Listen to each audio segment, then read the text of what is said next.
I used to believe that family was everything, that blood was thicker than water, that the people who shared your name would never hurt you.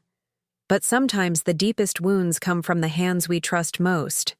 And sometimes the people who are supposed to protect you are the very ones who sell your innocence for 30 pieces of silver. Before we jump back in, tell us where you're tuning in from, and if this story touches you, make sure you're subscribed, because tomorrow I've saved something extra special for you. Hello, my beautiful souls. My name is Angel, though after what I'm about to share with you, you might wonder how someone with such a heavenly name could have lived through such earthly hell. I'm 73 years old now, sitting in my little kitchen in Cedar Falls, Iowa, with my hands wrapped around a cup of chamomile tea that's gone cold while I've been gathering the courage to tell you this story. The morning light is streaming through my yellow curtains, the same color I chose because yellow means hope. And Lord knows I needed all the hope I could surround myself with after what happened to me as a child. I was born Angel Marie Thompson in 1951 in a small farming town called Millbrook, Nebraska. Population barely 800 souls. Back then, it was the kind of place where everyone knew everyone, where you could leave your doors unlocked, where children rode their bicycles until the streetlights came on, and where families gathered every Sunday after church for dinner and gossip. My daddy, Robert Thompson, worked the railroad, and my mama, Dorothy, she took in sewing and mending to help make ends meet. We weren't rich by any stretch, but we had love, we had each other, and we had a little white house with blue shutters on Maple Street that Mama kept so clean you could eat off the floors. I had two older brothers, Jimmy and David, who teased me mercilessly but would fight anyone who dared look at me sideways. There was also my baby sister Sarah, who was only 3 when everything changed. She had these big blue eyes and curly, golden hair that Mama would braid with ribbons every morning. Sarah followed me everywhere, called me Sissy instead of Angel, and I loved her with every fiber of my 8-year-old heart. But the most important person in this story, the man who would shatter my childhood into a million pieces that I'm still picking up 70 years later, was my Uncle Vernon. Uncle Vernon was Mama's younger brother, 28 years old, handsome in that smooth-talking way that made all the ladies at church flutter their fans and giggle behind their hands. He had dark hair slicked back with pomade, always wore clean, pressed shirts, and had this smile that could charm the paint off a barn.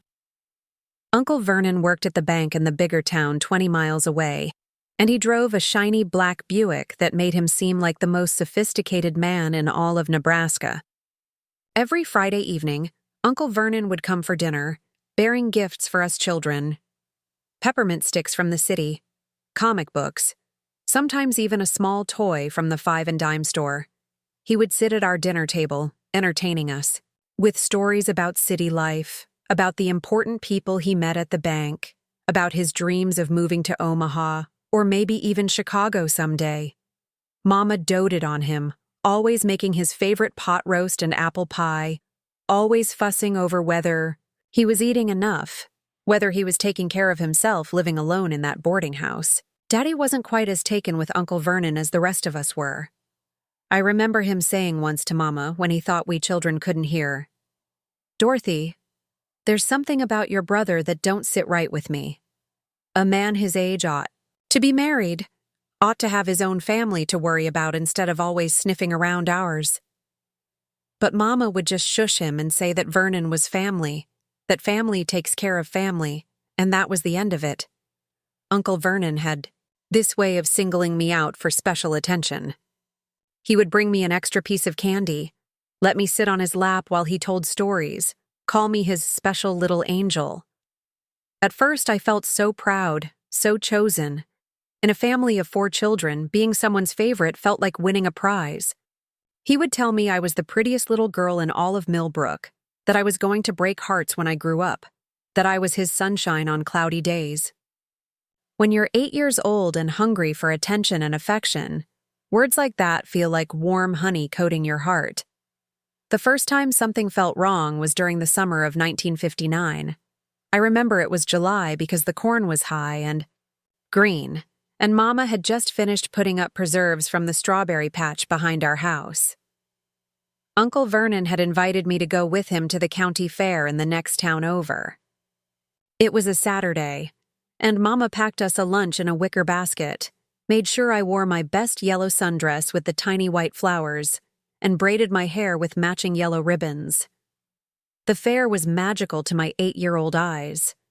There were carousel horses that went up and down in endless circles, a Ferris wheel that seemed to touch the clouds, games where you could win stuffed animals, and the most incredible smell of cotton candy and caramel apples floating on the summer air. Uncle Vernon bought me everything I wanted, let me ride every ride twice, won me a pink teddy bear at the ring toss game. I felt like the luckiest little girl in the whole world. But as the afternoon wore on, Uncle Vernon started acting different.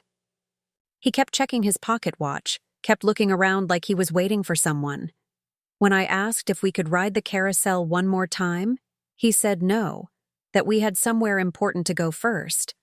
He took my hand and led me away from the bright lights and happy music of the fair, down a dusty path behind the exhibition barns where it was quiet and darker.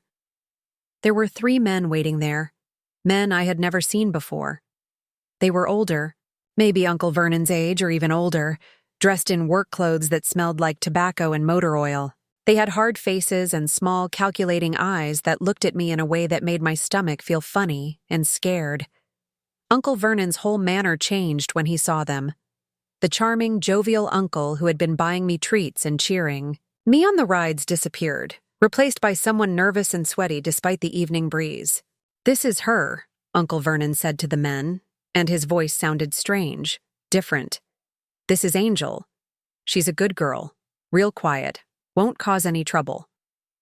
The way he said it made me feel like I was a horse or a cow being sold at auction.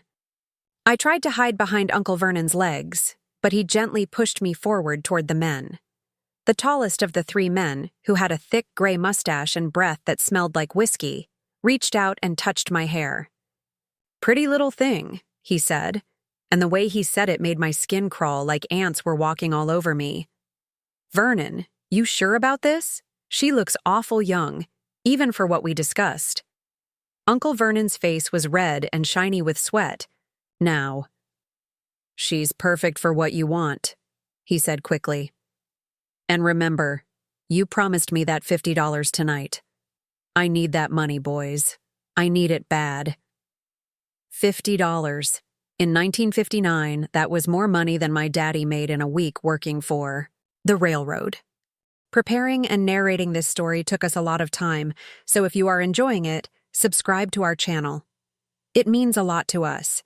Now back to the story. Whatever Uncle Vernon needed that money for, it was worth more to him than my safety, more than my innocence, more than the trust Mama had placed in him when she let him take me to the fair. I didn't understand what was happening, but every instinct in my little body was screaming danger. I tried to run, but the mustache man caught my arm in a grip so tight it left bruises that lasted for weeks. "Where you going, little angel?" He laughed, but it wasn't a nice laugh. It was the kind of laugh that belongs in nightmares. "Uncle Vernon brought you here to play some special games with us. Won't that be fun?" What happened next in that dirty, cramped trailer behind the barns is something I've spent 70 years trying to forget, something that no 8-year-old should ever have to experience or understand. The 3 men took turns hurting me in ways that my innocent mind couldn't comprehend, while Uncle Vernon sat outside counting his $50 and smoking cigarettes. They told me it was all a game, that if I was a good girl and didn't cry or scream, they would give me more prizes than I could carry.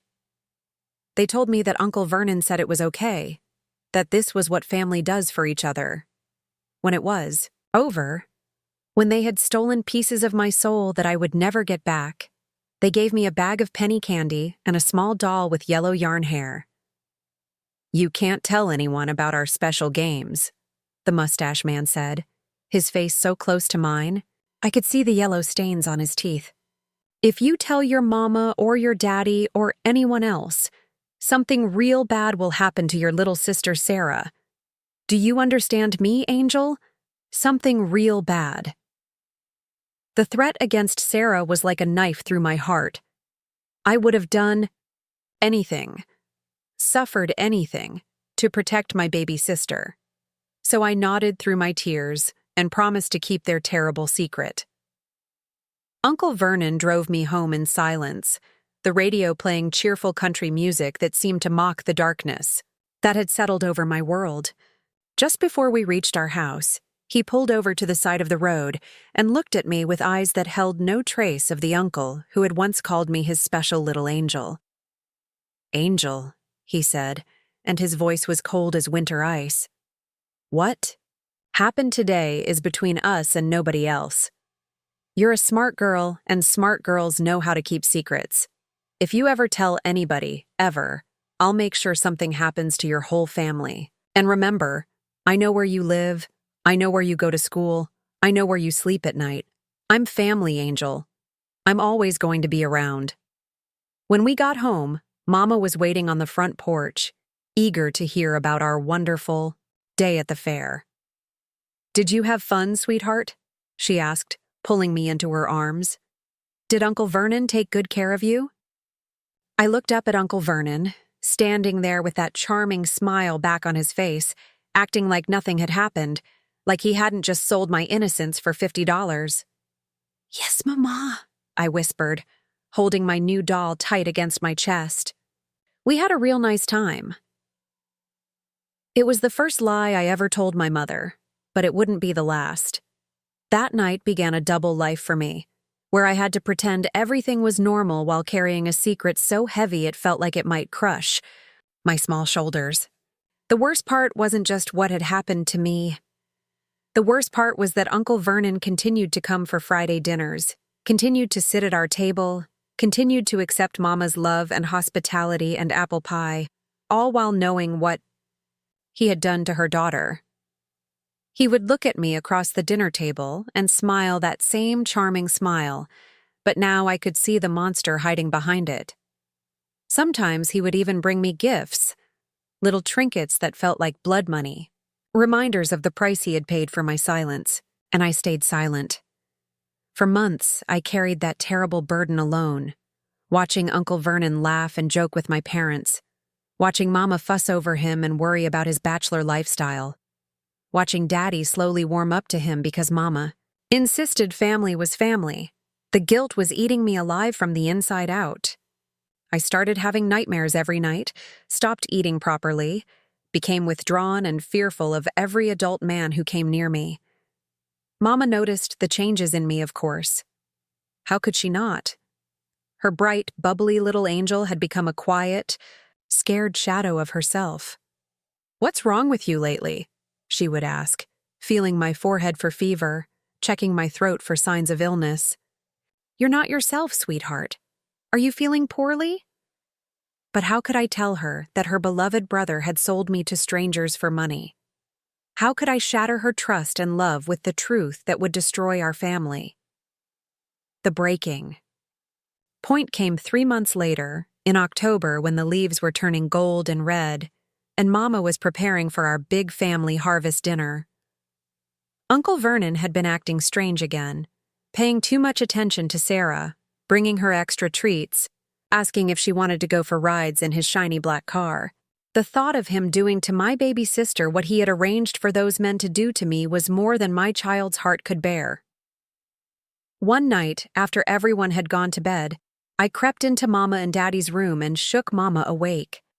In the darkness, with tears streaming down my face, I whispered the truth about Uncle Vernon, about what he had done, about the men at the fair, about the $50 and the threats against Sarah.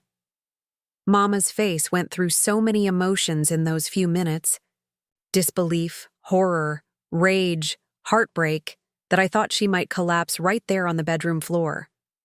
Daddy heard enough of my whispered confession to understand what had happened. I had never seen my father angry before, not really angry. But that night I watched him transform into someone I barely recognized. His face went white, then red, then a kind of gray that scared me almost as much as Uncle Vernon had. "Dorothy," he said to Mama, his voice shaking with barely controlled fury. Get the children dressed. We're going to pay Vernon a visit tonight." But Uncle Vernon was gone.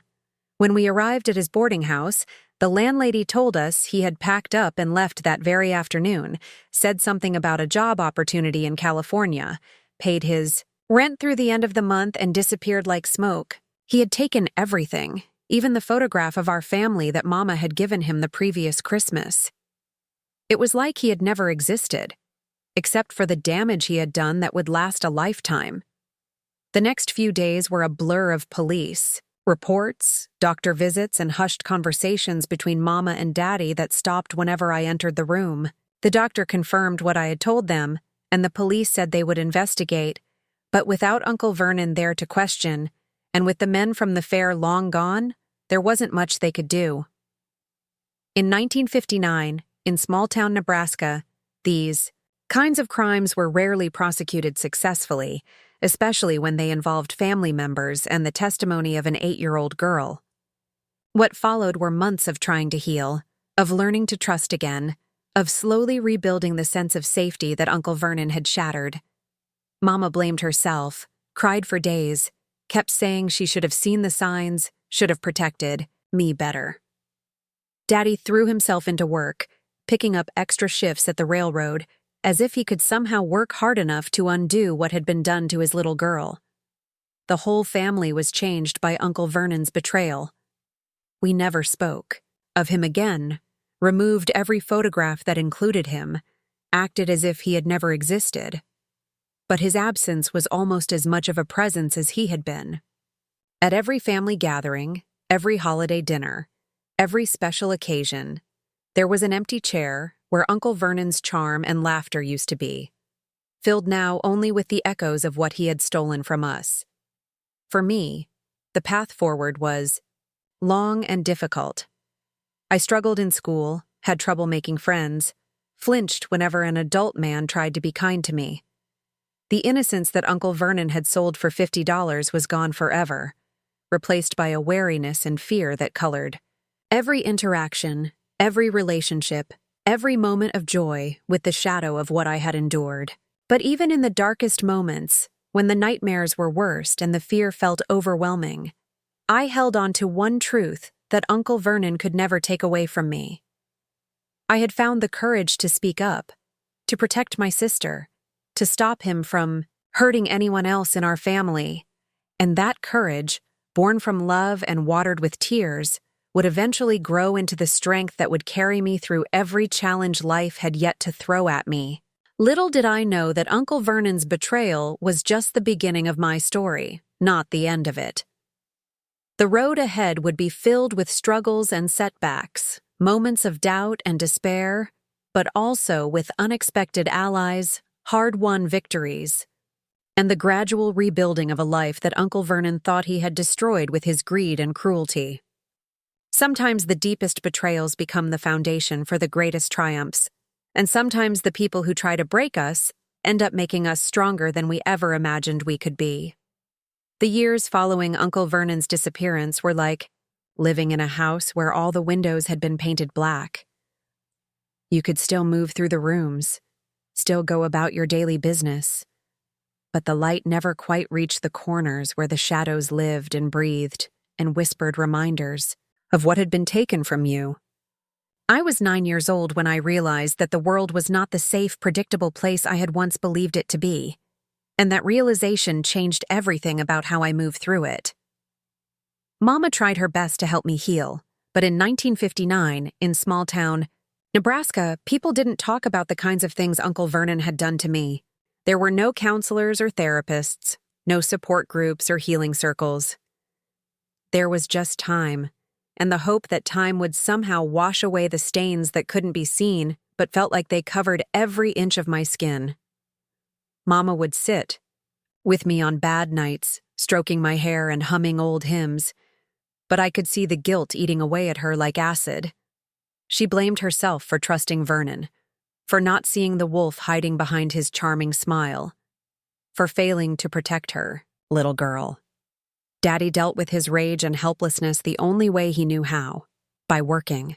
He picked up extra shifts at the railroad, stayed late fixing things around other people's houses, threw himself into physical labor until he was too exhausted to think about what he couldn't fix.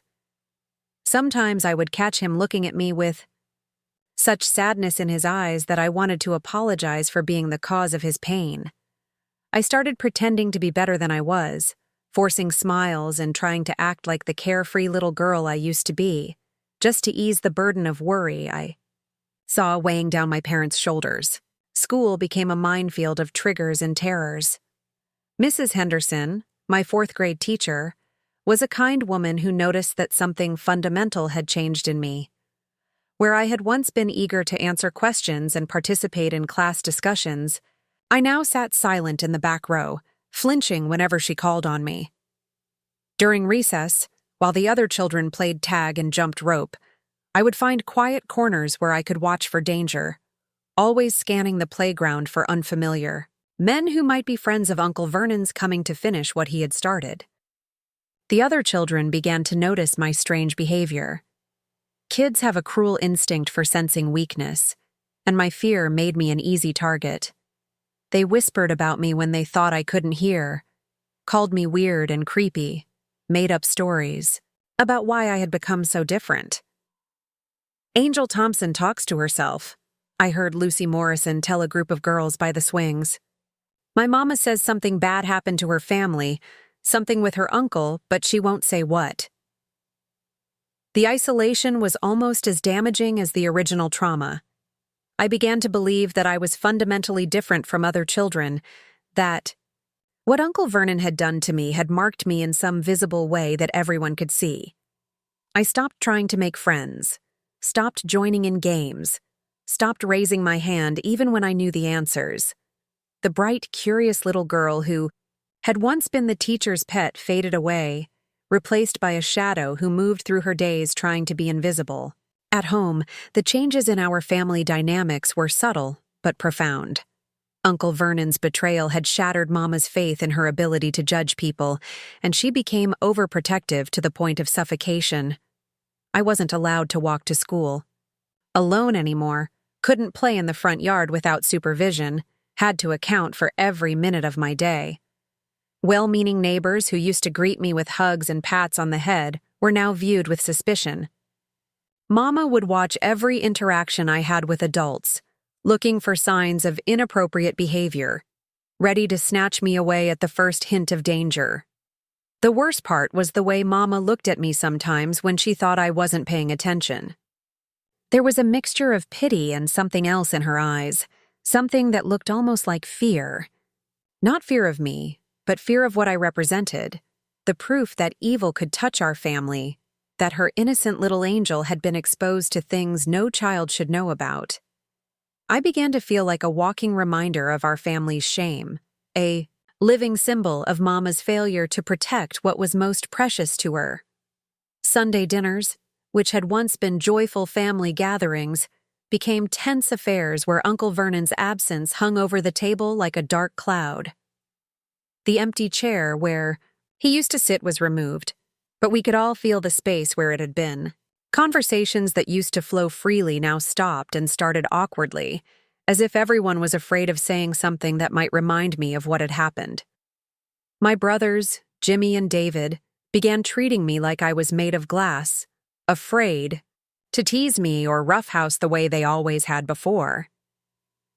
Even little Sarah seemed to sense that something had changed, that her big sister was different now in ways she couldn't understand. The nightmares came almost every night for the first 2 years. I would wake up screaming, drenched in sweat, feeling like those 3 men were still in the room with me. Mama and Daddy would take turns sitting with me until I fell back asleep, but the fear of dreaming made me fight sleep until exhaustion finally claimed me. Dark circles appeared under my eyes, and I grew thin and pale from the constant state of anxiety I lived in. Dr. Morrison, the town physician, prescribed a tonic that was supposed to help me sleep, but no medicine could quiet the voices in my head that whispered Uncle Vernon's threats about what would happen to Sarah if I ever told anyone else about our secret. The secret ate away at me from the inside like a cancer. Even though I had told Mama and Daddy what happened, I couldn't. shake the feeling that I was still keeping something hidden, still protecting Uncle Vernon in some way by not screaming his sins from the rooftops. The shame was overwhelming, a constant companion that whispered lies about my worth and my future. I began to believe that what had happened to me was somehow my fault, that I had done something to deserve it, that I was damaged goods that no one could ever love completely once they knew the truth about me. When I turned 10, Mama decided it was time for us to move away from Millbrook. "Too many memories," she told Daddy one night when they thought I was asleep. "Too many people who know what happened. Angel needs a fresh start, somewhere she can be just a regular little girl again." Daddy didn't want to leave his job at the railroad, the house he had worked so hard to buy, the community where he had deep roots. But he loved me more than his own comfort, and he knew that Mama was right about needing a new beginning. We moved to Council Bluffs, Iowa in the spring of 1961. It was a bigger town, more anonymous, where nobody knew our family history or the reason for our sudden arrival. Daddy found work at a grain elevator, and Mama took in more sewing to help make ends meet. We rented a small house on the wrong side of the tracks, nothing like the pretty little place we had left behind in Millbrook, but it was ours and it was safe and it didn't have any ghosts hiding in the corners. The move helped in some ways, but it also created new challenges. I was behind in school, having missed so much during the worst period of my nightmares and anxiety.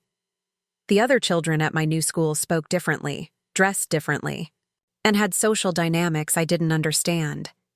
I was the strange new girl with the haunted eyes and the tendency to jump when anyone touched me unexpectedly. Making friends seemed impossible when I couldn't explain why I flinched away from normal childhood interactions. It was at Council Bluffs Elementary that I met Mrs. Patterson, the school librarian who would become my salvation during those dark middle years. Mrs. Patterson was a widow in her 50s with silver hair pinned back in a neat bun and the gentlest hands I had ever seen. She noticed that I spent every recess and lunch period hiding in the library, reading books to escape into worlds where little girls weren't hurt by the people who were supposed to love them. Instead of sending me outside to play with the other children, she began recommending books that she thought I might enjoy, stories of brave heroines who overcame impossible odds. "Books can be better friends than people sometimes," Mrs. Patterson told me one afternoon when she found me crying over a particularly beautiful passage in A Little Princess. "They never betray you, never hurt you, never let you down. They're always there when you need them, ready to take you somewhere else entirely." She understood something about pain and healing that the adults in my life didn't seem to grasp. She never asked me what was wrong or tried to force me to talk about my feelings. She simply provided a safe space where I could exist without judgment or pity. Through books, I began to learn that I wasn't the only person in the world who had been hurt by someone they trusted. The characters in the stories Mrs. Patterson chose for me had survived betrayal, abuse, abandonment, and worse. Yet they had found ways to rebuild their lives and discover their own strength. Jane Eyre had been mistreated by her aunt and tormented at school, but she grew up to be independent and strong. The little match girl had been neglected and abused, but she had kept her spirit alive through hope and imagination. These fictional heroines became my role models, showing me that survival was possible, even when it seemed impossible. As I entered my teenage years, the effects of Uncle Vernon's betrayal began to manifest in new and complicated ways. I was terrified of boys, convinced that any male attention was somehow connected to the kind of transaction Uncle Vernon had arranged for me. When classmates invited me to parties or school dances, I would make excuses and stay home, afraid of being in situations where I might be vulnerable. The normal social development that happens during adolescence was completely disrupted for me. While my peers were learning to navigate crushes and first kisses, I was still trying to figure out how to exist in the same room as a boy without feeling like prey. The worst part was watching my family continue to suffer because of what Uncle Vernon had done to us. Mama aged rapidly during those years, her hair going gray and lines appearing around her eyes that spoke of sleepless nights and constant worry. Daddy worked himself to exhaustion, as if he could somehow make up for his failure to protect me by providing material security. My brothers and Sarah walked on eggshells around me, afraid to mention anything that might trigger a flashback or panic attack. Uncle Vernon had reached across time and distance to poison our family dynamics even years after his disappearance. There were small victories along the way, moments when the old angel would peek through the armor I had built around myself. I discovered that I had a talent for writing, and Mrs. Patterson encouraged me to enter a school essay contest about overcoming adversity. I wrote about a fictional girl who had lost her voice due to trauma, but found it again through helping others, and I won first place. Standing on the stage accepting my ribbon, I felt something I hadn't experienced since before the fair: pride in my own accomplishments, hope for my own future.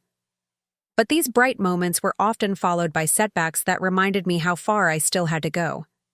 A substitute teacher who looked too much like one of the men from the fair would send me into a panic attack that lasted for hours. A friendly neighbor who offered me candy would trigger flashbacks so vivid that I couldn't tell the difference between past and present.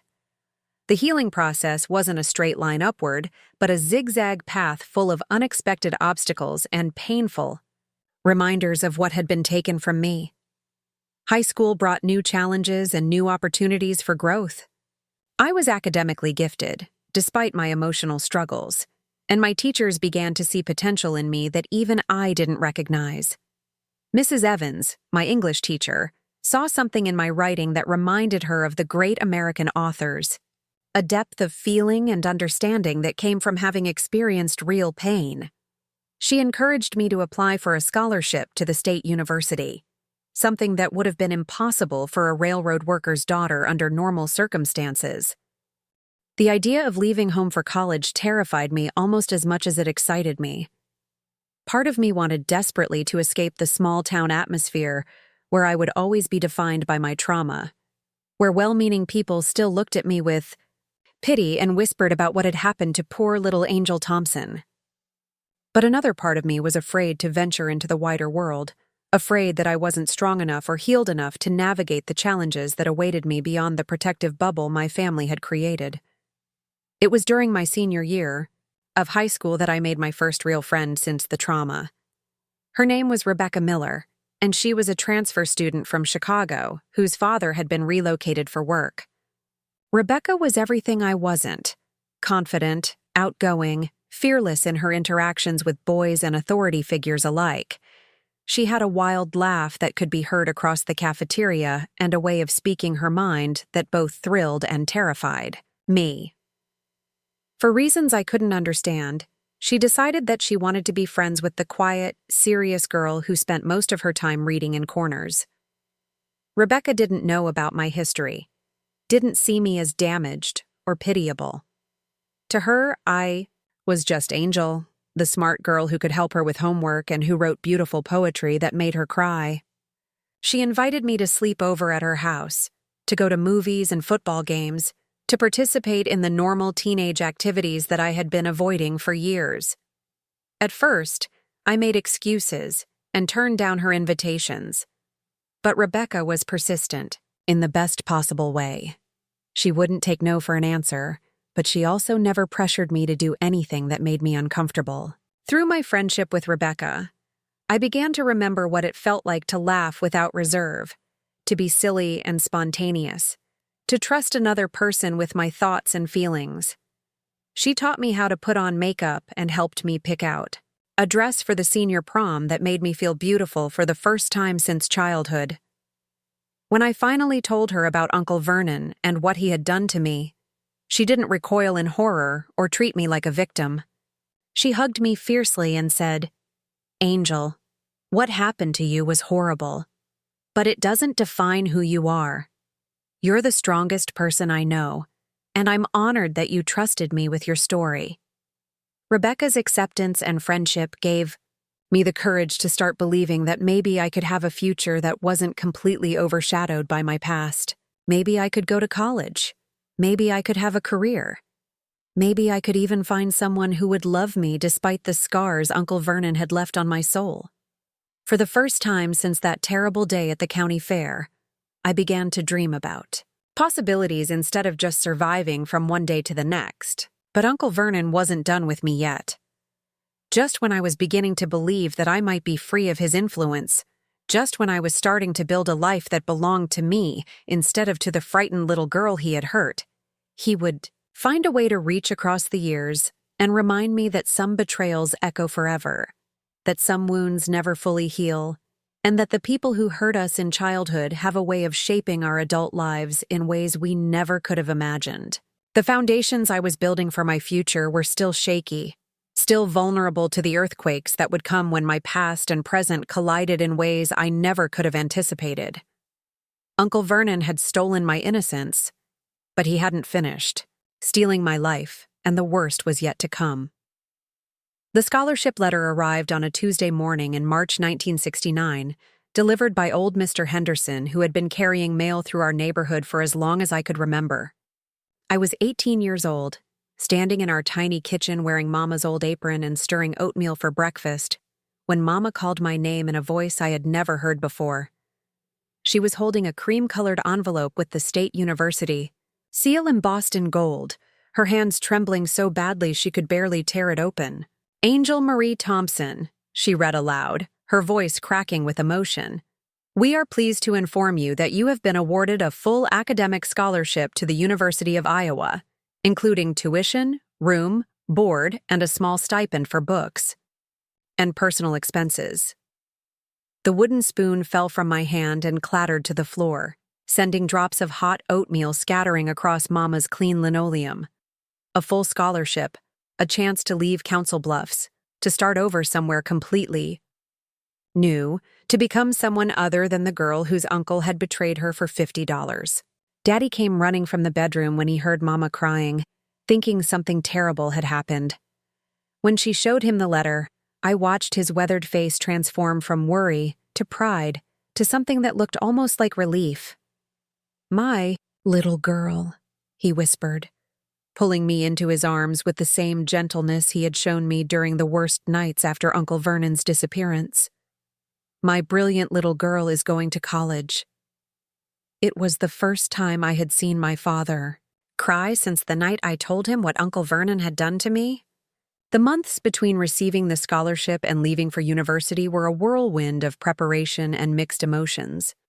Part of me was desperate to escape the confines of our small Iowa town, where I would always be known as the Thompson, girl who had been hurt by her uncle, where well-meaning neighbors still spoke to me in hushed, pitying tones, where every familiar street corner held memories of the frightened child I had been.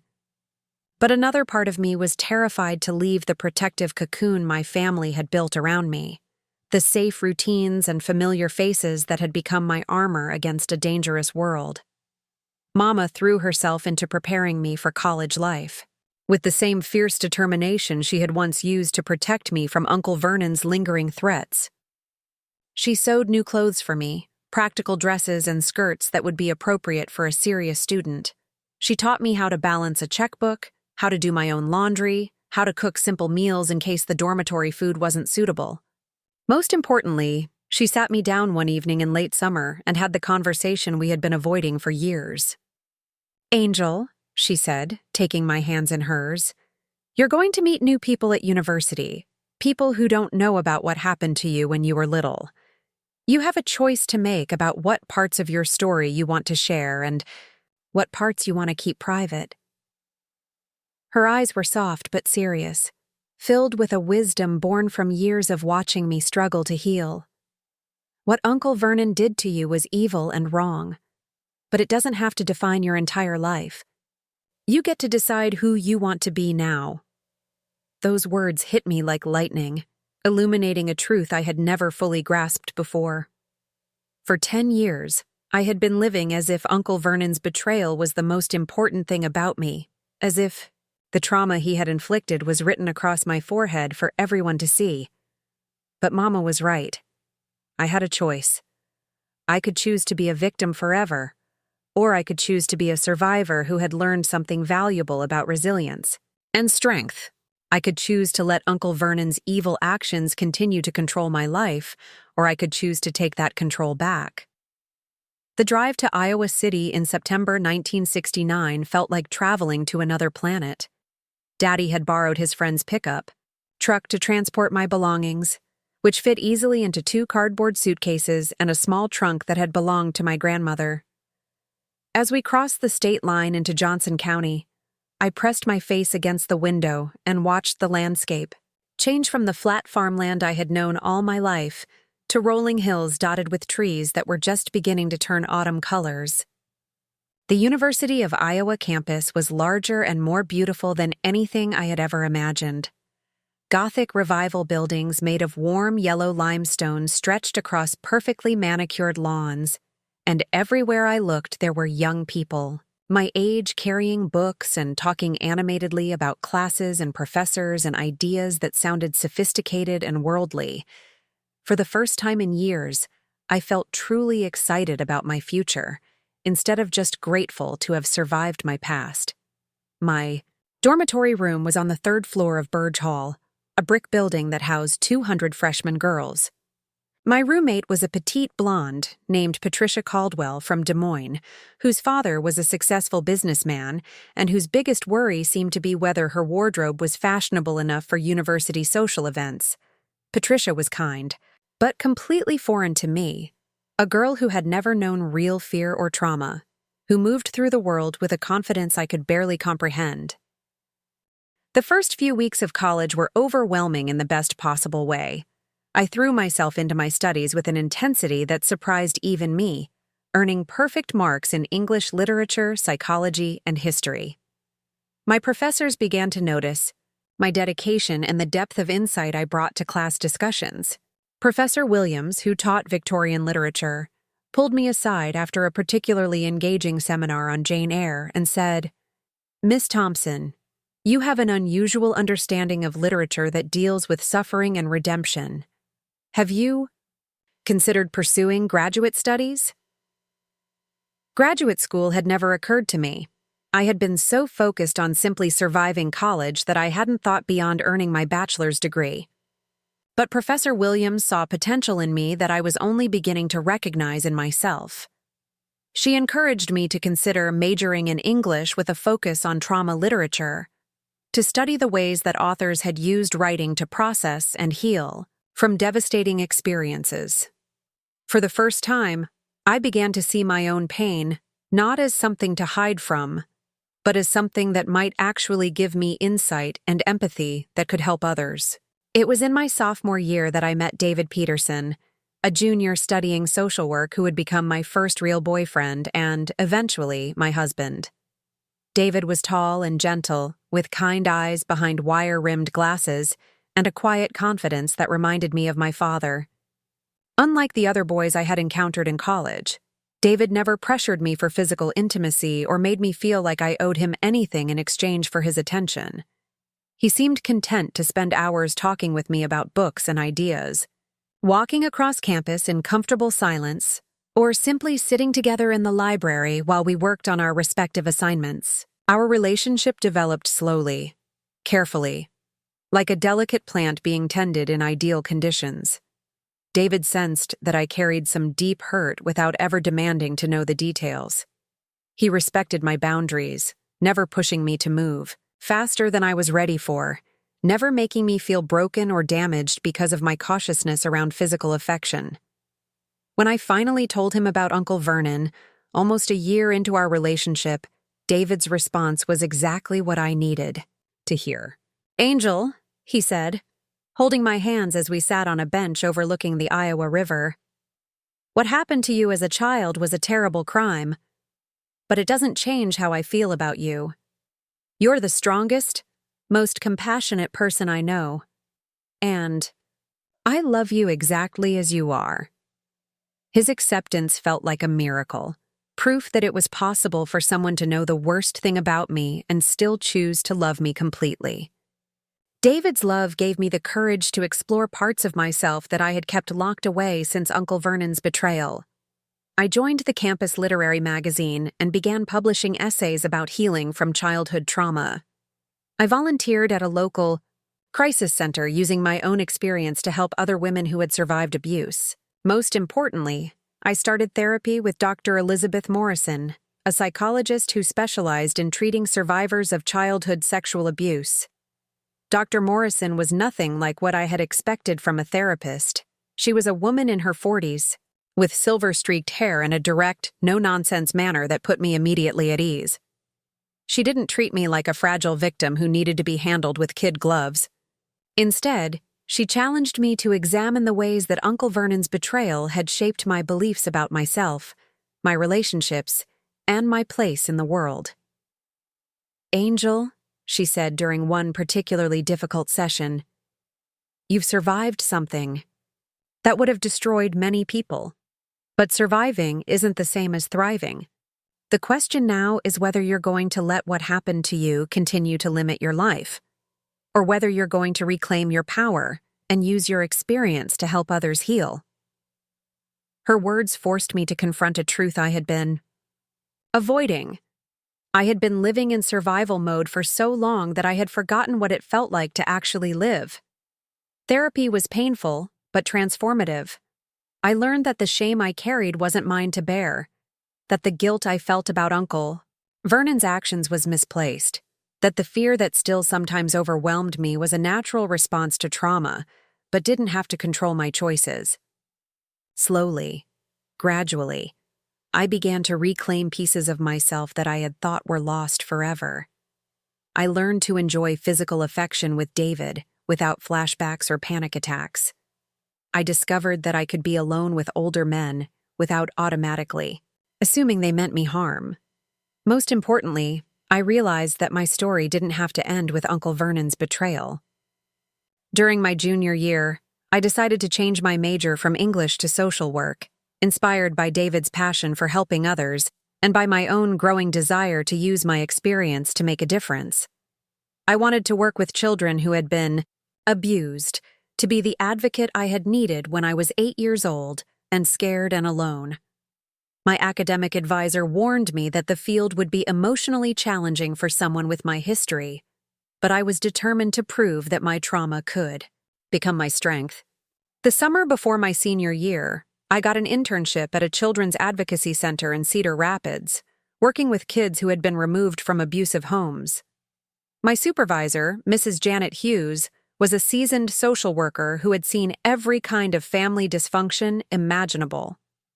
She took me under her wing and taught me how to separate my own experiences from those of my clients, how to provide support without becoming emotionally overwhelmed, how to be an effective advocate for children who couldn't speak for themselves. Working with abused children was both heartbreaking and healing. I saw myself in their frightened eyes, their flinching responses to unexpected touch, their desperate hunger for someone to believe their stories and keep them safe. But I also saw their incredible resilience, their capacity for healing when placed in loving environments, their ability to overcome trauma that would have broken many adults. These children taught me that survival was possible, that healing was achievable, that the human spirit was far stronger than I had ever imagined. One case in particular changed my perspective on my own story. 8-year-old Marcus Williams had been sexually abused by his stepfather and was too frightened to testify in court. He reminded me so much of myself at that age, small and scared and convinced that no one would believe him or protect him. I worked with Marcus for months, using art therapy and play therapy to help him process his trauma and find his voice. The day he finally felt brave enough to tell his story to the judge was one of the proudest moments of my life. "Miss Angel," Marcus said to me after the trial, where his stepfather was convicted and sentenced to 15 years in prison, "you helped me be brave like you." His words hit me like a bolt of lightning. I realized that somewhere along the way, without even noticing it, I had become brave. I had become the kind of person who could help others find their strength, who could turn pain into purpose, who could use her own healing to facilitate the healing of others. My senior year flew by in a blur of classes, client cases, and wedding planning. David had proposed to me on my 21st birthday, presenting me with a simple but beautiful engagement ring that had belonged to his grandmother. We planned a small wedding for the summer after graduation, to be held in the garden behind my parents' house in Council Bluffs. For the first time since Uncle Vernon's betrayal, I was looking toward the future with genuine hope and excitement. Graduation day was emotional in ways I hadn't anticipated. As I walked across the stage to receive my diploma, I thought about the frightened 8-year-old girl who had been betrayed by her uncle, the isolated teenager who had been afraid of her own shadow, the uncertain college freshman who had never imagined she could succeed academically. None of those earlier versions of myself would have believed that this moment was possible, that Angel Thompson could grow up to be a college graduate, a social worker, a woman worthy of love and respect. After the ceremony, my entire family gathered for photographs on the campus lawn. Mama cried through the entire session, overcome with pride and relief that her damaged little girl had not only survived but thrived. Daddy stood straighter than I had seen him stand in years, his chest puffed out with the satisfaction of a man who had raised a daughter who could take care of herself in the world. Even my brothers, now grown men with families of their own, looked at me with a new respect that acknowledged the strength it had taken to overcome my childhood trauma. But the most meaningful moment came when Sarah, now 15 years old and beautiful in ways that reminded me of myself at that age, pulled me aside for a private conversation. "Angel," she said, her voice serious beyond her years, "I want you to know that watching you heal and grow up and become who you are now has taught me that no matter what bad things might happen to me in life, I can survive them. You've shown me that people can be stronger than the worst things that happen to them." Sarah's words brought everything full circle for me. Uncle Vernon had threatened her safety to keep me silent about his betrayal, and for years I had carried the guilt of not being able to protect her from the possibility of his evil. But in healing myself, in refusing to let his actions define my entire life, I had actually protected her in a way I never could have imagined. I had shown her that women could be strong, that trauma didn't have to be a life sentence, that it was possible to transform pain into power. David and I were married on a perfect June day in 1973, surrounded by family and friends who had supported us through our courtship and college years. As I walked down the makeshift aisle in Mama's garden, wearing a simple white dress that she had sewn for me, I felt like I was finally stepping fully into my own life. The frightened little girl who had been sold for $50 was gone, replaced by a woman who knew her own worth and wasn't afraid to claim the love and happiness she deserved.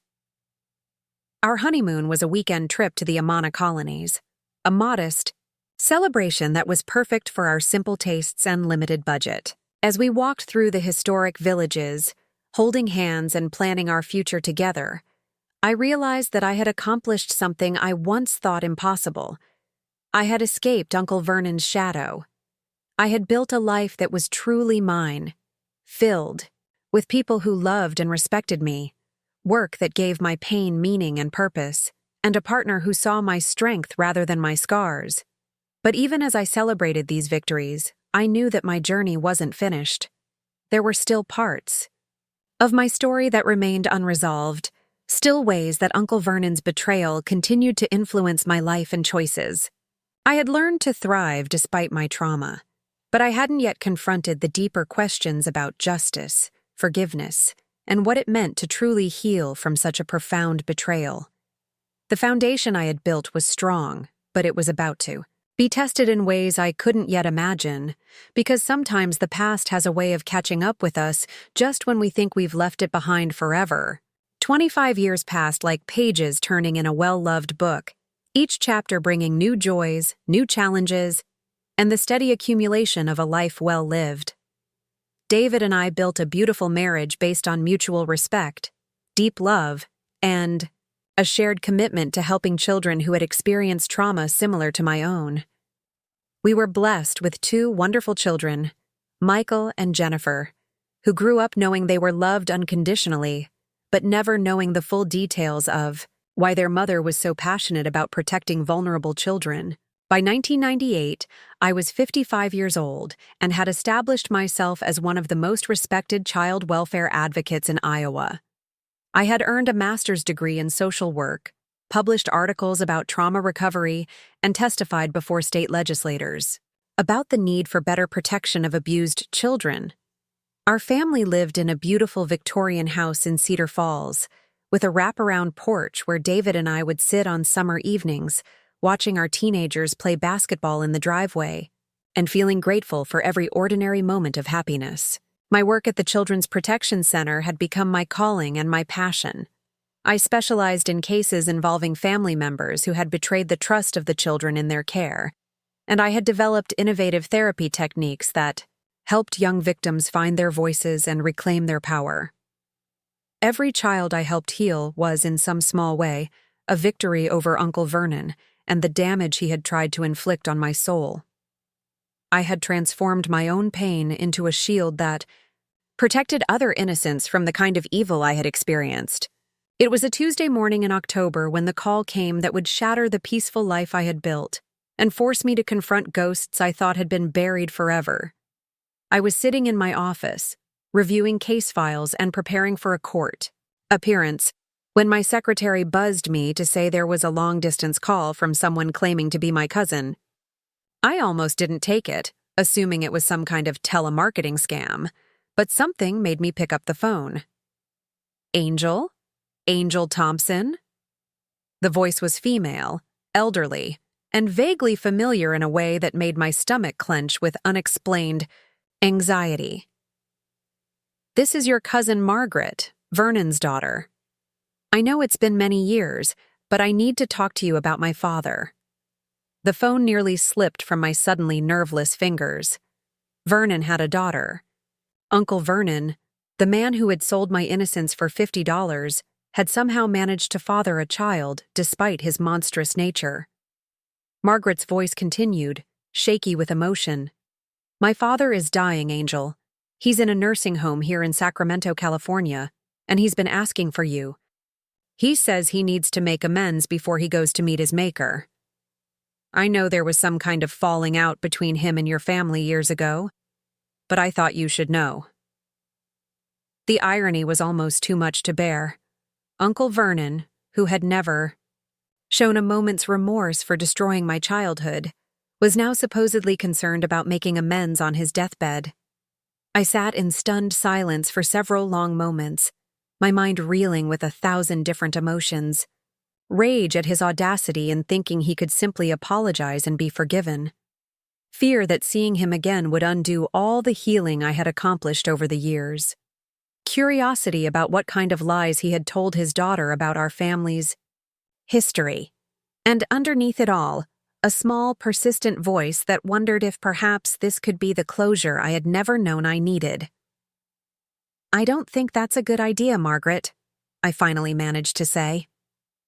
"Your father and I have no unfinished business that needs resolving. He made his choices a long time ago and I've made mine." But Margaret was persistent, explaining that her father had been asking for me for months, that he seemed to be holding on to life specifically to have this conversation, that she believed it would bring peace to everyone involved.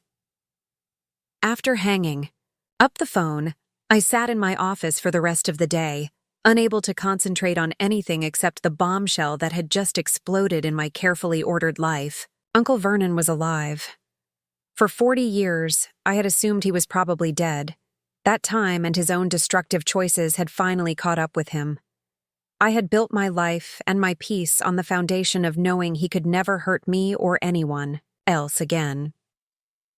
Now I discovered he had been living in California all these years, apparently as a grandfather and family man, while I had been dealing with the aftermath of his betrayal. That evening, I told David about the phone call. My husband of 25 years listened with the same patient, supportive attention he had always given me when I needed to process difficult emotions. "What do you want to do?" he asked simply, never trying to influence my decision, but making it clear that whatever I chose, he would support me completely. It was one of the thousands of reasons I loved this good, gentle man who had helped me learn to trust again. "I don't know," I admitted, feeling more confused than I had felt in decades. Part of me wants to ignore this completely, to let him die without giving him the satisfaction of my forgiveness. But another part of me wonders if I need to see him one more time, to look him in the eye as an adult, and tell him exactly what his betrayal cost me and my family. David nodded, understanding that this was a decision only I could make, but reminding me that I was no longer the powerless 8-year-old girl who had been victimized by Uncle Vernon's greed and evil. I spent 3 sleepless nights wrestling with the decision. I talked to my therapist, called my sister Sarah, even prayed for guidance in a way I hadn't done since childhood. Every person I trusted gave me the same advice that David had given me. Follow my instincts, do what felt right for my own healing, and remember that I was in control of this situation in a way I had never been as a child. Uncle Vernon could ask for my presence, but he couldn't demand it. He could request my forgiveness, but he couldn't require it. On Friday morning, I called Margaret back and told her I would come to California, but only on my terms. I would stay for 1 night. I would see Uncle Vernon once, and I would leave immediately afterward. I made it clear that this was not about reconciliation or family healing, but about my own need to close a chapter that had been left open for too long. Margaret seemed relieved and grateful, promising to arrange everything and assuring me that her father was lucid despite his physical decline. The flight to Sacramento felt like traveling back in time, every mile carrying me closer to the past I had worked so hard to overcome. David had offered to come with me, but I knew this was something I needed to do alone. As the plane descended, over California's Central Valley, I tried to prepare myself mentally for seeing the man who had been the monster in my childhood nightmares, who was now supposedly a frail, dying old man seeking absolution. Margaret met me at the airport, and I was struck by how much she resembled Uncle Vernon, the same dark hair now streaked with silver, the same sharp features, even the same charming smile that had once fooled my mother into trusting him with, her daughter. She was a pleasant woman in her 40s, obviously well-educated and successful, who clearly had no idea about her father's true nature. During the drive to the nursing home, she told me about her family, her children, her career. As a nurse, painting a picture of Uncle Vernon as a loving father and grandfather who had always spoken fondly of his Nebraska relatives. Listening to Margaret's stories, I realized that Uncle Vernon had managed to create an entirely new identity for himself in California, becoming the kind of family man he had never been in Nebraska. He had a wife who had died 5 years earlier, 3 children who adored him, 7 grandchildren who called him Papa and visited him regularly. The man who had sold his 8-year-old niece to strangers for $50 had somehow convinced an entire family that he was worthy of their love and respect. The nursing home was a pleasant facility with well-tended gardens and cheerful common areas where residents gathered to play cards and watch television. Margaret led me down a long hallway to a private room where Uncle Vernon was waiting for me. Nothing could have prepared me for the shock of seeing him again after 40 years. The handsome, smooth-talking man who had haunted my memories was gone, replaced by a shrunken figure in a hospital bed, connected to oxygen tanks and various medical monitors. But his eyes were the same. Despite the ravages of age and illness, Uncle Vernon's eyes still held the same calculating intelligence that had once assessed my value and found it equal to $50. When he saw me enter the room, those eyes filled with tears, and he reached out a trembling hand as if expecting me to take it. "Angel," he whispered, his voice hoarse and weak. "My sweet little angel. Thank you for coming. I wasn't sure you would." I remained standing near the door, keeping as much distance between us as possible. "I'm here," I said simply. "You wanted to see me. Here I am." Margaret excused herself, saying she would give us privacy to talk, apparently expecting some kind of tearful reunion between her father and his long-lost niece. The moment we were alone, Uncle Vernon's entire demeanor changed. The frail, penitent grandfather mask slipped away, revealing glimpses of the manipulative predator he had always been. "You look good, Angel," he said, his eyes traveling over my body in a way that made my skin crawl. "Life has been kind to you. I heard you got married, had children, made something of yourself. I always knew you were special, that you would grow up to be something remarkable." His words were like poison disguised as honey, the same kind of grooming language he had used when I was 8 years old. "Cut the act, Vernon," I said, surprised by the steadiness of my own voice. "Your daughter isn't here to impress. We both know why I'm really here and what you really did to me. If you want to make amends, start by telling the truth." For a moment, his mask slipped completely, and I saw a flash of the cold calculation that had always lurked beneath his charming surface. "The truth?" he repeated, his voice taking on a harder edge. "The truth is that you were just a business transaction, Angel. Nothing personal. I needed money, and I knew some men who were willing to pay for what you had to offer. It was simple economics." His casual cruelty took my breath away. Even now, facing death and supposedly seeking forgiveness, he couldn't acknowledge the humanity of the child he had betrayed. "You sold me," I said, my voice growing stronger with every word. "You took an innocent 8-year-old girl who trusted you, who loved you, and you sold her to strangers who hurt her in ways that no child should ever be hurt. And you did it for $50. For 40 years, Uncle Vernon had been living a lie, pretending to be a good man while hiding the truth about his fundamental nature. Now, in his final days, that lie was finally exposed. He would die knowing that at least one person in his California family understood exactly what kind of man he really was. "I forgive you," I said to Uncle Vernon, watching his eyes widen with surprise. "Not because you deserve forgiveness, but because I deserve peace.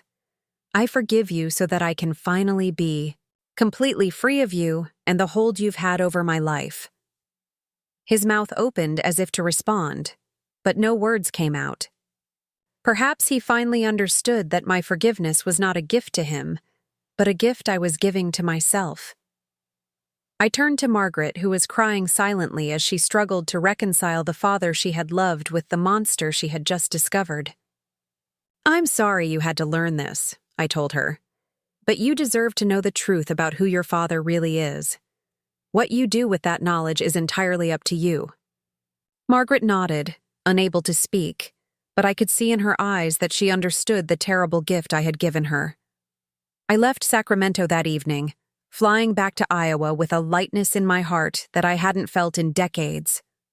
Uncle Vernon died 3 days later, alone except for the nursing staff, having driven away even his beloved daughter with the truth about his crimes. Margaret called to tell me about his death, and I felt nothing but relief that the world was finally free of his poison.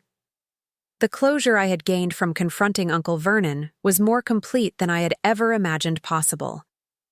I had looked evil in the eye and seen it for what it truly was: pathetic, cowardly, and ultimately powerless to destroy the human spirit. I had taken back every ounce of power he had ever stolen from me, and I had used my strength to ensure that his lies died with him. More importantly, I had proven to myself that the frightened little girl who had been betrayed at the county fair was truly gone, replaced by a woman who could face any challenge and emerge victorious. Uncle Vernon's final manipulation had failed completely, and his death marked not just the end of his life, but the end of his ability to cast any shadow over mine. The years following Uncle Vernon's death brought a peace I had never known was possible. It was as if a weight I had carried for so long had finally been lifted from my shoulders, allowing me to stand straighter, breathe deeper, and embrace life, with a fullness that had been impossible while his shadow still loomed over my past. At 55 years old, I discovered what it truly meant to be free, not just from his physical presence, but from the psychological chains that had bound me to his betrayal for decades. My work at the Children's Protection Center took on new dimensions after my confrontation with Uncle Vernon. I found myself speaking with an authority and compassion that came from having walked the complete journey from victim to survivor to victor. The children I worked with sensed something different in me, a deeper understanding that went beyond professional training or academic knowledge. They trusted me in ways they couldn't trust other adults because somehow they recognized that I had been where they were and had found my way to the other side. One case in particular stands out from those transformative years. Her name was Emma, a 7-year-old girl who had been abused by her grandfather, a respected member of their small community who had manipulated his family for years. Emma's story was heartbreakingly similar to my own, a beloved family member who had betrayed the trust placed in him, a child who had been silenced by threats and shame. When Emma was brought to our center, she hadn't spoken a word in 3 months, communicating only through drawings that depicted her pain in ways that words couldn't capture. Working with Emma became a form of healing for both of us. As I helped her find her voice again, I found parts of my own voice that I hadn't even realized were still missing. Through art therapy, play therapy, and countless hours of patient listening, Emma slowly began to trust that she was safe, that she was believed, that what had happened to her was not her fault. The day she finally spoke my name out loud, calling me Miss Angel in a whisper so soft I almost missed it, I felt a circle of healing complete itself in ways that all my years of therapy had never quite achieved. Emma's grandfather was eventually convicted and sentenced to 20 years in prison. At the sentencing hearing, I held Emma's small hand as she read a victim impact statement that we had worked on together for weeks. Her words were simple but powerful, a child's truth that cut through all the legal complexities and reminded everyone in that courtroom why we fight so hard to protect innocence. "My grandpa was supposed to love me," she said, her voice growing stronger with each word. "But he hurt me instead. Now I know that love doesn't hurt, and I'm going to be okay because Miss Angel taught me how to be brave." Watching Emma reclaim her power inspired me to expand my own advocacy work beyond individual cases. I began speaking at conferences and training seminars, sharing my story publicly for the first time, and teaching other professionals how to work effectively with survivors of family abuse. My presentations always began the same way. "My name is Angel, and when I was 8 years old, my uncle sold me to strangers for $50. I'm here today to tell you that what happened to that little girl does not define the woman I became." The response to my speaking was overwhelming. Survivors reached out to me from across the country, sharing their own stories and thanking me for giving voice to experiences that had been silenced for too long. Other professionals in the field sought my guidance on difficult cases, recognizing that my combination of lived experience and professional training gave me insights that couldn't be found in textbooks. Most importantly, I began to see how my story was creating ripple effects of healing that extended far beyond my own recovery. David and I made the decision to establish the Angel Thompson Foundation for Child Protection when I turned 60. Using our savings, the proceeds from selling our Victorian house, and donations from supporters who had heard my story, we created a nonprofit organization dedicated to providing comprehensive services for children who had been betrayed by family. Members, our foundation offered everything from immediate crisis intervention to long-term therapy, from legal advocacy to educational support, ensuring that no child would have to navigate the aftermath of family abuse alone. The foundation's flagship program was something I called Circles of Trust, support groups that brought together children of different ages who had experienced similar traumas. These circles were facilitated by trained therapists, but they were guided by the principle that healing happens best in community with others who truly understand. Watching these children support each other, share their stories, and discover their own strength was like watching flowers bloom after a long winter. One of the most rewarding aspects of the Foundation's work was our mentorship program, which paired adult survivors with children who were beginning their own healing journeys. I personally mentored several children over the years, including a teenage girl named Maria, whose stepfather had abused her for 5 years before she found the courage to speak up. Maria reminded me so much of myself at that age, carrying shame, and guilt that didn't belong to her, convinced that she was somehow responsible for an adult's criminal choices. Maria and I worked together for 3 years, from her freshman year of high school through her graduation. I watched her transform from a frightened, self-loathing teenager into a confident young woman who understood her own worth. When she received a full scholarship to study social work at the state university, she told me that she wanted to follow in my footsteps and dedicate her life to helping other survivors. "You showed me that our pain can become our purpose," she said at her graduation party. "You taught me that survivors can become thrivers." Uncle Vernon's expression didn't change, but I saw something flicker in his eyes that might have been shame or might have been irritation at being confronted with his crimes. "It was a different time," he said dismissively. "People did what they had to do to survive. You turned out fine, didn't you? You got over it. Built a good life. Some might say I did you a favor, toughened you up for the real world."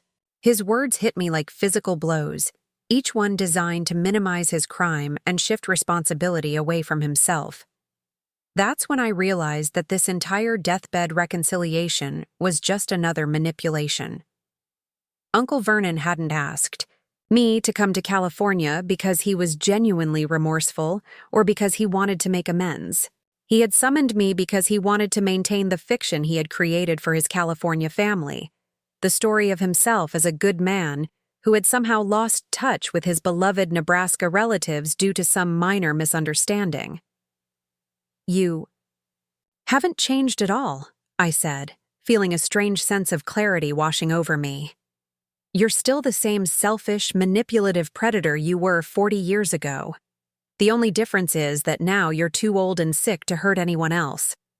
Uncle Vernon's facade finally cracked completely, revealing the rage that had always simmered beneath his charming surface. "You self-righteous little bitch," he snarled, his voice regaining strength as his anger grew. "You think you're so much better than me, with your college education and your perfect family and your high and mighty job? But you're nothing special, Angel. You never were. You were just a convenient way to make some quick money, and you still are." His words were meant to wound me, to reduce me back to the powerless child he had once controlled. But instead of feeling diminished, I felt something I had never experienced in Uncle Vernon's presence before: complete, unshakable power. I was no longer the frightened 8-year-old who had been sold for $50. I was a grown woman who had survived his betrayal, healed from his abuse, and built a life dedicated to protecting other children from monsters like him. His words couldn't hurt me anymore because I finally understood my own worth. "You're right about one thing, Vernon," I said, walking closer to his bed and looking down at the pathetic figure he had become. "I am better than you. I'm better because I chose to use my pain to help others instead of using my power to hurt the innocent. I'm better because I learned to love and be loved despite what you did to me. And I'm better because when I die, I'll be surrounded by people who genuinely love me, not people who love a lie." Uncle Vernon's face contorted with rage and frustration. "Margaret!" he called out, his voice rising to a shout. "Margaret, come in here! Your cousin is upsetting me!" But I reached out and pressed the call button myself, summoning his daughter, not to rescue him from my truth, but to witness the final confrontation between predator and survivor. When Margaret entered the room, she immediately sensed the tension between us. "What's wrong?" she asked, looking back and forth between her father and me with confusion and growing concern. "Dad, you look upset. Angel, what happened?" This was the moment of truth, the opportunity to expose Uncle Vernon's carefully constructed lie to the family who had loved him for decades. "Margaret," I said gently, "your father and I need to tell you something about our family history. Something that happened a long time ago. Something that your father has never taken responsibility for." Uncle Vernon tried to interrupt, to redirect the conversation, but I continued speaking with a calm authority that brooked no interference. I told Margaret everything. I told her about the county fair, about the 3 men, about the $50, about the decades of trauma and healing that had followed.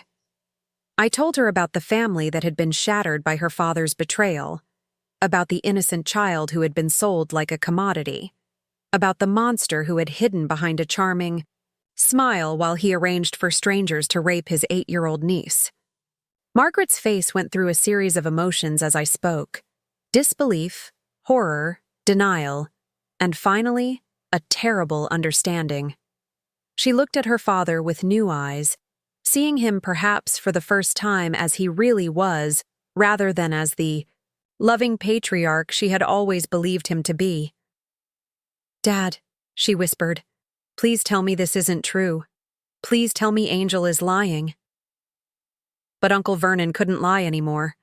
Faced with the truth and with death approaching, he finally ran, out of masks to wear and stories to tell.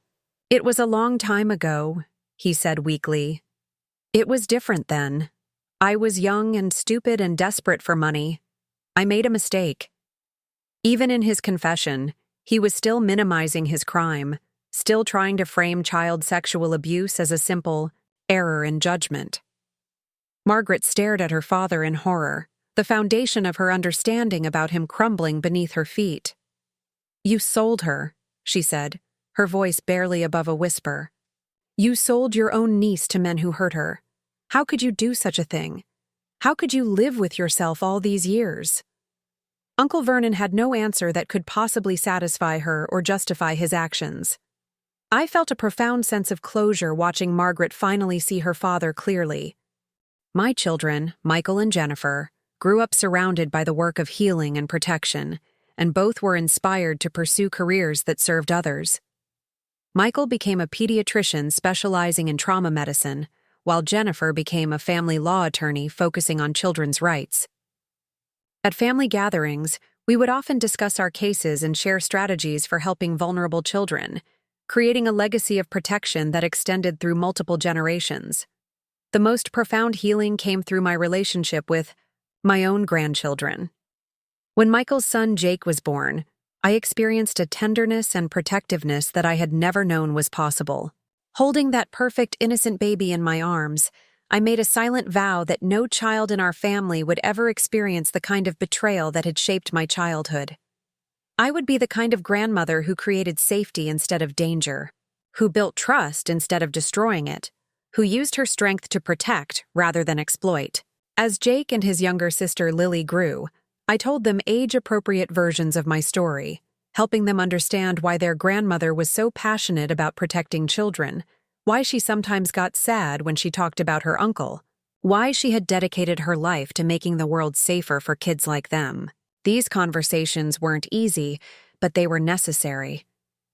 I wanted my grandchildren to understand that their bodies belonged to them, that no adult had the right to hurt them or ask them to keep dangerous secrets, that they could always come to me with anything that made them feel scared or confused. By the time I reached my 70th birthday, the Angel Thompson Foundation had helped over 2,000 children across 5 states. We had trained hundreds of professionals in trauma-informed care, influenced policy changes that better protected vulnerable children, and created a network of survivors who supported each other through their healing journeys. The foundation had become my greatest accomplishment, proof that Uncle Vernon's betrayal had not been the end of my story, but the beginning of a mission that gave meaning to every day of my life. The Foundation's annual fundraising gala became a celebration, not just of our work, but of the resilience of the human spirit. Each year, we honored survivors who had transformed their pain into purpose, professionals who went above and beyond to protect children, and community members who had chosen to be advocates for the vulnerable. Standing on the stage at these events, looking out at a room full of people who had committed their lives to protecting innocence, I felt a profound sense of completion. At my final gala before retirement, I shared a story that brought the entire room to tears. It was about Emma, the little girl who had been abused by her grandfather and who hadn't spoken for months after her rescue. Emma was now 25 years old, married to a wonderful man who treated her with the respect and love she deserved, and working as a child psychologist at our foundation. She had come full circle from victim to survivor to healer, embodying everything we hope to achieve through our work. Emma taught me something important, I told the audience that night. She taught me that healing isn't just about overcoming what happened to us. It's about using what we've learned to prevent it from happening to others. Every child we save, every predator we stop, every family we heal is a victory over the forces that tried to destroy us. We don't just survive our trauma, we transform it into something beautiful. The decision to retire from active practice was difficult but necessary. At 73, I wanted to spend my remaining years enjoying my family, traveling with David, and writing a book about my journey that might help other survivors find their own paths to healing.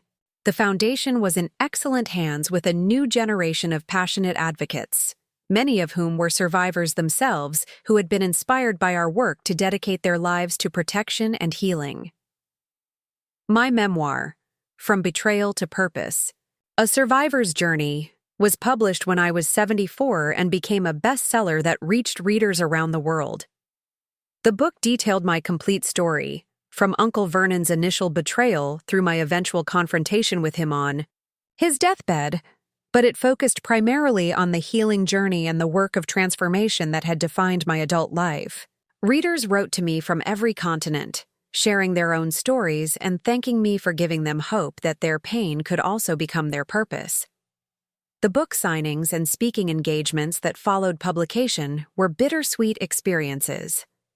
I loved meeting other survivors and hearing how my story had inspired their own healing, but I was also reminded of how prevalent child abuse remained in our society. Every event brought new stories of betrayal and trauma, new requests for help and guidance, new evidence that the work of protection was far from finished. One encounter from those book tour days stands out in my memory. After a presentation, at a university in Oregon, a young woman approached me with tears in her eyes. She told me that she had been abused by her stepfather for years and had never told anyone because she was afraid no one would believe her. Reading my book had given her the courage to finally speak up, to report her abuser, and to begin her own healing journey. "You saved my life," she told me, gripping my hands with desperate intensity. "Reading about how you survived and thrived gave me hope that I could do the same." I hugged this brave young woman and whispered the words that had become my trademark response to such encounters. "You saved your own life by finding the courage to speak. I just showed you that it was possible." As I sit here now in my kitchen in Cedar Falls, surrounded by photographs of the thousands of children whose lives have been touched by our work, I realize that Uncle Vernon's betrayal, as devastating as it was, became the foundation for something beautiful and meaningful. He intended to destroy me, to reduce me to a commodity that could be bought and sold for his convenience. Instead, his evil became the catalyst for a life dedicated to protecting others from the kind of harm he inflicted. My legacy isn't just the foundation or the book or the children we've helped, though I'm proud of all of those accomplishments. My true legacy is the proof that no betrayal is powerful enough to destroy the human spirit permanently. Every survivor who has found the courage to speak their truth, every child who has been protected from harm, every predator who has been stopped before they could hurt another innocent, all of these victories trace back to that 8-year-old girl who found the strength to survive Uncle Vernon's betrayal and transform it into something redemptive. The little girl who was sold for $50 grew up to become priceless, not because of what was done to her, but because of what she chose to do with what was done to her. That choice, made over and over again throughout decades of healing and service, is available to every survivor who believes they can transform their pain into purpose. Uncle Vernon thought he was selling my innocence, but what he actually did was plant the seeds of a mission that would protect thousands of other innocents. He thought he was breaking me, but what he actually did was forge a strength that nothing could ever destroy again. He thought he was writing the ending to my story, But what he actually did was provide the beginning of a tale of redemption that continues to inspire healing long after his death. This is the power we all possess as survivors, the ability to take what was meant to destroy us and transform it into something that protects and heals others. Uncle Vernon's $50 became millions of dollars raised for child protection. His betrayal became my calling. His evil became my purpose. And his temporary victory became my permanent triumph over everything he represented. Up next, you've got 2 more standout stories right on your screen. If this one hit the mark, you won't want to pass these up. Just click and check them out.